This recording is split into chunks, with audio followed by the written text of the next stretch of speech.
America's leaders, both past and present. For your safety, please keep your face coverings on at all times over both your mouth and nose. And now the Walt Disney World Resort is proud to present the Hall of Presidents.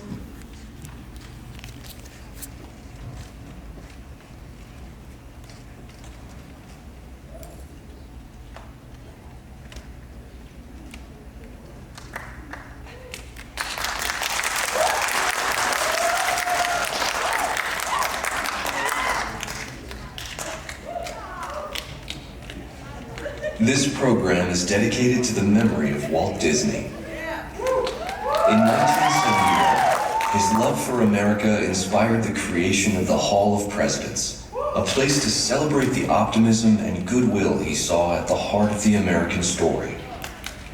Walt's vision was to honor the nation by honoring the American presidency.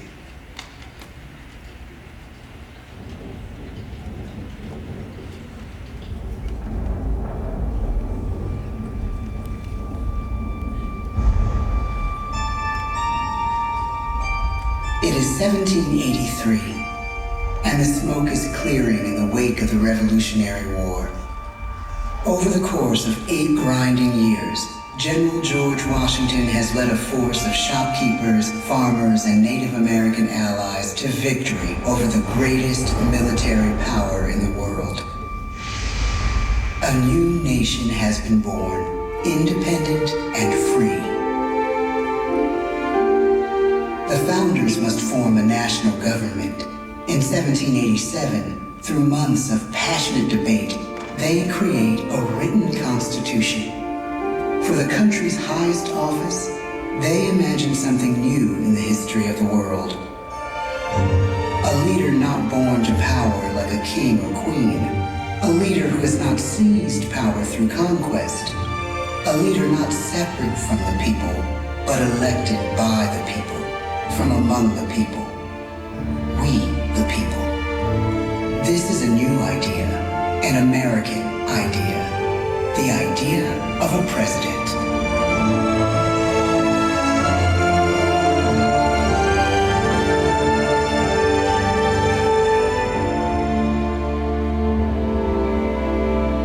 The people don't know exactly what a president will be, but there is little doubt who it will be. George Washington's stature and bearing have marked him as a leader. His integrity has made him a great one. Washington knows that many generals who have led successful revolutions make themselves dictators or kings. Instead, he steps down from power and retires to his home, Mount Vernon. The world takes note, and George Washington becomes the symbol of American ideals. In the first presidential election, it's Washington by a landslide. The only doubt seems to be his own. He writes, "Integrity and firmness is all I can promise. Integrity and firmness is exactly what we need." Everything he does as president will set a model for his successors. His final act may be the most important of all. After 2 terms, with no term limit in the Constitution and amid overwhelming support to stay in office, he steps down once again and hands power back to the people. He wants us to speak, to elect a new president. During the early years of the Republic, we choose leaders as different as Thomas Jefferson, John Adams, and Andrew Jackson. Elections are often bitter. Each president stands at that fiery intersection where personal character meets the challenges of the times. Some call the presidency a glorious burden. Jefferson calls it a splendid misery. We, the people, must choose well. We elect 15 presidents before the course of history brings us to the edge of a crisis like no other.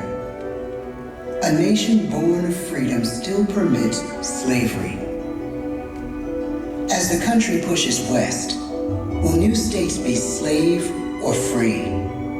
The question produces bitter conflict. The issue rocks the election of 1860. and brings Abraham Lincoln onto the national stage. The tall, lanky, some say uncouth candidate from Illinois is a master of words at a time when speeches are printed in full for people to read. A house divided against itself cannot stand, he has said. With Lincoln's election, the House does indeed divide. Civil War. 11 states secede from the Union. The war becomes a defining passage in the American story. The president's own inner strength and depth of character changed the course of history.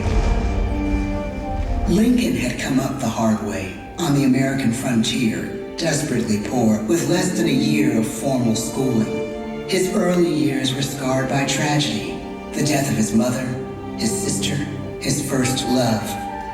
He struggles with depression, but never loses his determination to rise above it.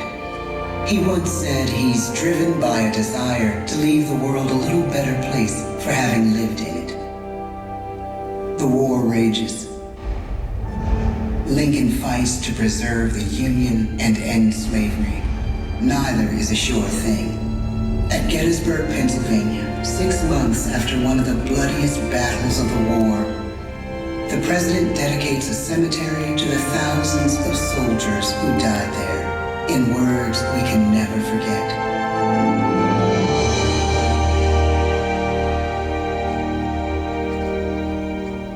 Fourscore and 7 years ago, our fathers brought forth on this continent a new nation, conceived in liberty and dedicated to the proposition that all men are created equal.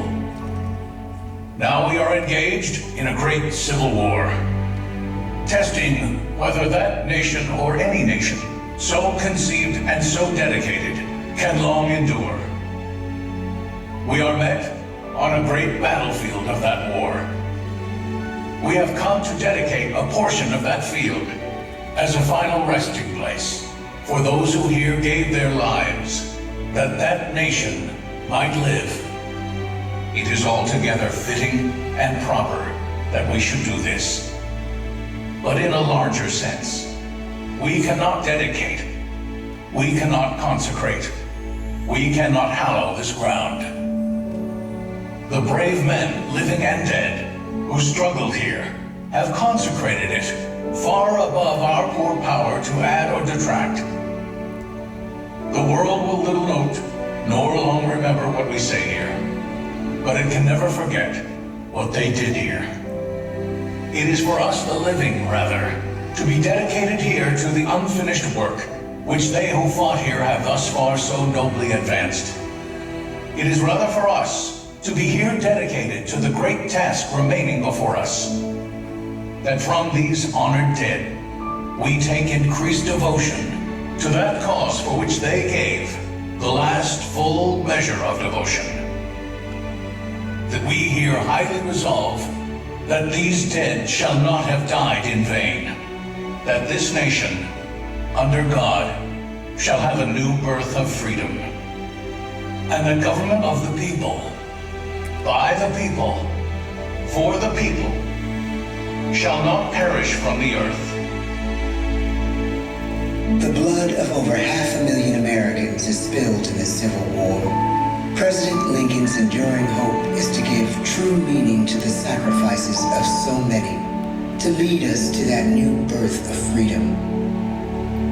With the end of the war and the end of slavery, a new birth truly begins. As we roll toward the 20th century, settlers roll west on wagon wheels and railroads connect the nation coast to coast. Millions of immigrants pour in from Europe and Asia. Population doubles, our economy triples, our standing among nations rises. We need presidents who can lead both at home and abroad. At the same time, a young Theodore Roosevelt is retreating from New York politics and personal tragedy. The death of his wife and his mother on the same day in the same house. In the Badlands of North Dakota, he rethinks his life and the life of his country. He returns stronger in body and spirit. His renewed energy is just what his country needs.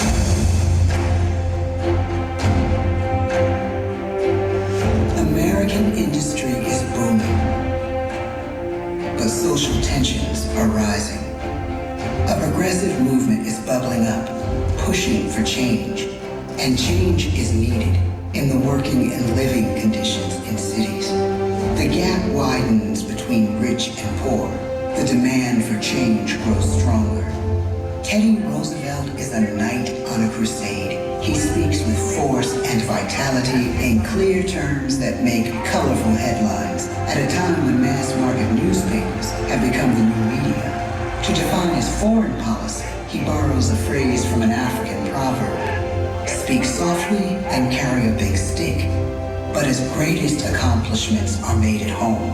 He breaks up giant monopolies, protects workers' rights, and calls for a square deal for all Americans, rich and poor, capitalist and wage earner. Down, please, and a square deal for every man and every woman in the United States. He calls on America to be as great as the natural grandeur of its lands.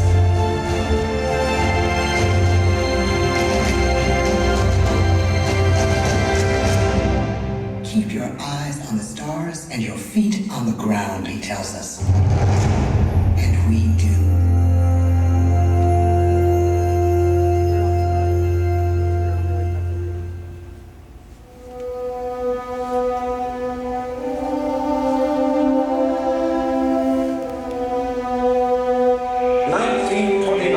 The bottom fell out of the market.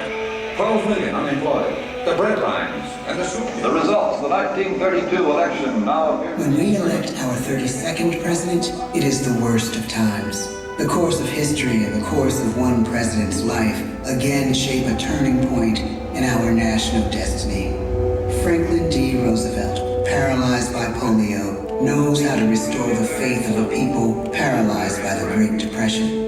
I believe in practical explanation and in practical policy.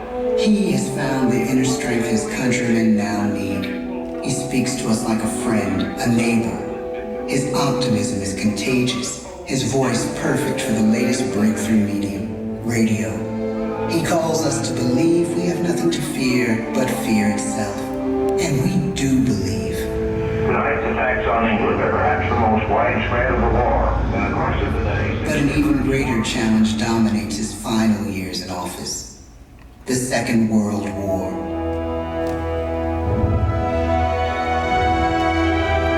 We must be the great arsenal of democracy. This is an emergency as serious as war itself. We stun the world with our production. When bombs fall on U.S. troops in Pearl Harbor, he calls us to fight on the war front and sacrifice on the home front.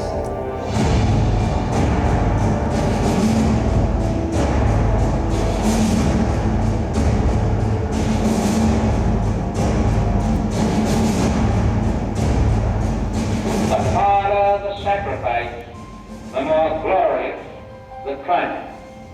So spoke America in the year 1776. So speak Americans today. The world changes, the country changes, and yet, in one sense, what we need most from our presidents has never changed. A guiding vision that calls forth the best that America can be. Will outer space be developed for the benefit of all mankind? Or will it become another focus for the arms race? The choice is urgent, and it is ours to make. Ask not what your country can do for you. Ask what you can do for your country. But really, it's all of us who must overcome the crippling legacy of bigotry and injustice. and we shall overcome. One of the agreements that President Sadat and Prime Minister Begin are signing tonight is entitled A Framework for Peace in the Middle East. Mr. Gorbachev, tear down this wall. You have lost too much, but you have certainly not lost America. I can hear you. The rest of the world hears you. Loving this country requires the willingness to speak out for what is right, to shake up the status quo. That's America. Our presidency is no longer just an idea. It is an idea with a proud history. Ladies and gentlemen, the presidents of the United States of America.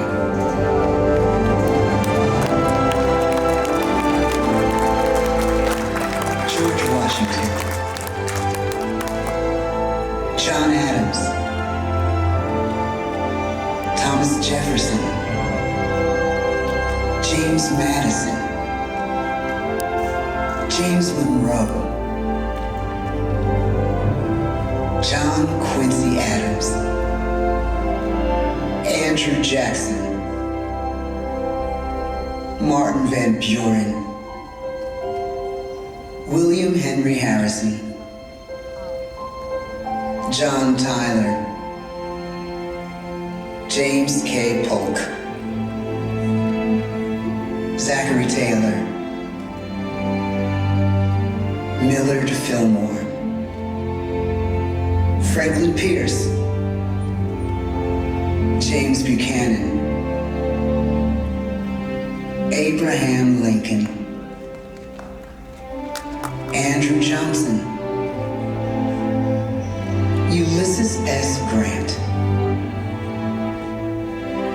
Rutherford B. Hayes, James A. Garfield, Chester A. Arthur, Grover Cleveland, Benjamin Harrison, William McKinley, Theodore Roosevelt, William Howard Taft, Woodrow Wilson, Warren G. Harding, Calvin Coolidge, Herbert Hoover, Franklin D. Roosevelt, Harry S. Truman, Dwight D. Eisenhower, John F. Kennedy, Lyndon B. Johnson, Richard M. Nixon, Gerald R. Ford, Jimmy Carter, Ronald Reagan, George Bush,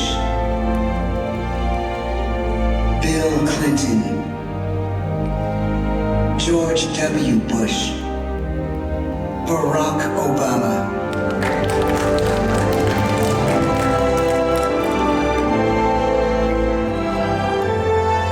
and now we come to the present. Once again, we place our trust in the idea of a president, as we have from the beginning. My fellow citizens, no event could have filled me with greater anxieties than that notification on the 14th day of April, 1789, that you had selected me to lead our nation. But it was with the confidence of my fellow citizens that I took an oath. 35 simple words that have been repeated by every American president throughout history. I, Donald John Trump, do solemnly swear that I will faithfully execute the office of President of the United States and will, to the best of my ability, preserve, protect, and defend the Constitution of the United States. So help me God. From the beginning, America has been a nation defined by its people. At our founding, it was the American people who rose up to defend our freedoms and win our independence. It is why our founders began our great Constitution with three very simple words: we the people.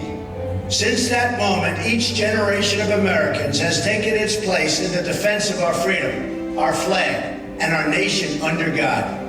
These are the achievements of the American spirit, the spirit of a people who fought and died to bring the blessings of liberty to all our people. Above all, to be American is to be an optimist, to believe that we can always do better, and that the best days of our great nation are still ahead of us. It's a privilege to serve as the President of the United States, to stand here among so many great leaders of our past, and to work on behalf of the American people. The presidency of the United States is a role unique in the world, an office entrusted to each president by us, we the people. Therein lies the genius of that new idea, now over 200 years old. A new idea our presidents have turned into a great American idea again and again.